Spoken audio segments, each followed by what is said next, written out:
همدغه شانتې کوم یو بل صفات څخه بیبي ته امام حسین علیه السلام نه بعد ملاو شوی دی. ځکه چیرې د دې لږ وضاحت وکم غه به دا وي چې کله د بیبي زینب سلام الله علیها ولادت وشو، ولادت نه بعد پیغمبر باندې جبرائیل نازل شو.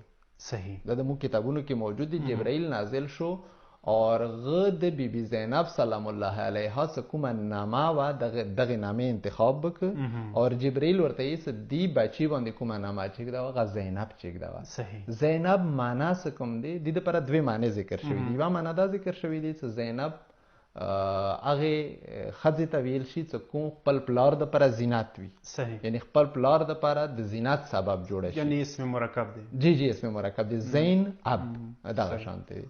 یا یو بله معنا چې کوم لغت کې ذکر شوي دی لکه لسان العرب کې دغه معنا ذکر شوي دی، هغه دغه دی چې زینب معنا هغې ونې ته ویلی شي. صحیح. چې کومه ونه یوه ډېره خروخ شکل کې کومه ونه وي او ډېره مضبوطه کومه ونه وي، هغې ونې ته هم زینب نه ویلی شي په عربي زبان کې. صحیح. نو دې ته که چېرې موږ سترګې وغړو دا د هغه نامې څه کوم بیکګراونډ دی یا د نامې څه کوم دغه دی هغه دی. همدې ټایم کې رسول خدا صلی الله علیه و آله وسلم ډېر ژاړي اور ډېره ژړا کوي اور ژړا کونې نه بعد بیا یې څه دا د ما هغه بچي دی چې دې بچي باندې به ډېر زیات مصیبتونه راځي. چا ورنه پوښتنه وکړه چې د دې بچي ولادت مې ته ژړا ولې کې غورتي چې دا د هغه بیبي دی چې دې باندې به ډېر زیات مصیبتونه راځي. اور دې نه بعد دې ته د شریکة الحسین لقب دا به کربلا واقعي کې امام حسین سره موجوده وي او دغه شانتې مشکلات ور باندې راځي، هغه مشکلاتو ذکر کیږي. دینه بعد بیبي ته څه کوم لقب ملویږي، هغه لقب څه ملویږي؟ شریکة الحسین لقب ملویږي. د شریکة الحسین امام حسین نه کوم صفات، امام حسین نه کوم شی بیبي ته ملاو شوی دی، هغه عزت دی. څه کوم شیخ جعفر نقدي خپل کتاب کې ذکر کړی دی چې بیبي ته کوم شی امام حسین نه ملاو شو، هغه عزت دی. عزت که چیرې لږه مو معنا وکړو پروردګار عالم په باره کې مې څه خدای عزیز دی. صحیح. الله تعالی عزیز دی. لکه قرآن کې هم دغه موجود دی. عزیز هغه کس ته ویلی شي چې کوم ناشکست پذیر وي، هغه شکست نه قبلوي. صحیح. مضبوط وي، دوره محکم وي، دوره مضبوط وي چې هغه شکست نه قبلوي. بالکل. نو بیبي زندگی ته که چیرې موږ سترګې وغړوم لکه امام حسین علیه السلام یې هیهات من ذله. صحیح. ذلت مونه ډېر لري.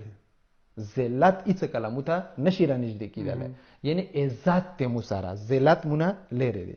کیدای شي ظاهري طور باندې یو انسان بل انسان سره مثلا جنگ شي یا مثلا یو بل مقابله ور سره شروع شي، ظاهري طور باندې یو انسان بل انسان نه شکست خوري. یعنی ظاهري طور باندې، خو اما هغه شکست د یو شی وي چې هغه انسان ته شکست ورنه کی. شکست کوم ته ویلی شي؟ شکست دې ته ویلی شي چې دغه انسان کومه حوصله دی، دغه انسان کوم همت دی، هغه همت یې څه شي کېږي؟ وغورځېږي، ختم شي.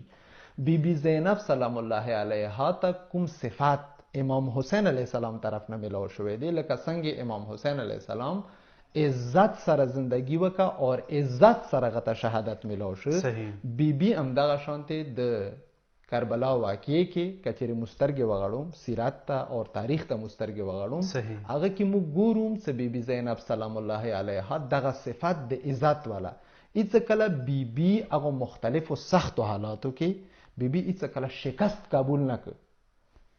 زندان حالات کې په کربلا نه روان دي کوفې طرف ته، کوفې دربار طرف ته، ابن زیاد دربار طرف ته، همدغه شانتې د یزید دربار ته، شام ته، خو بیا هم بیبي شکست قبول نه کړ اور عزت سره هغه خپل سفر جاري وساتل. څه دې ته مو عزیزې بیبي نه یادې شو. بالکل واقعا هم دې شان د بیبي لکه څنګه تاسو ته اشاره وکړه چې واقعا ډېر ښکلي ښکلي صفاتونه، یعنی د صفاتو یوه مجموعه ده. جی بالکل. لکه څنګه تاسو ویله چې زینب کبرا یعنی زینت ده، که زه دا وایم چې نه د ټولو د انساني کوم صفات دي هغو صفاتو لپاره هم زینت دی چې هغه ټول صفاتونه بیبي په ښې توګه باندې وساتله، که هغه د نبوت نه ملاو شوي که هغه امامت نه ملاو شوي کغه عصمت نه ملاو شي ځکه چې بیبي مور چې کومه ده د هغه عصمت کبرا ده جی جی بالکل هغه واجب تاسو هم ایوي لقب ته اشاره وکړه چې دغه عصمت صغرا ورته ویل شي ځکه چې د دې مور عصمت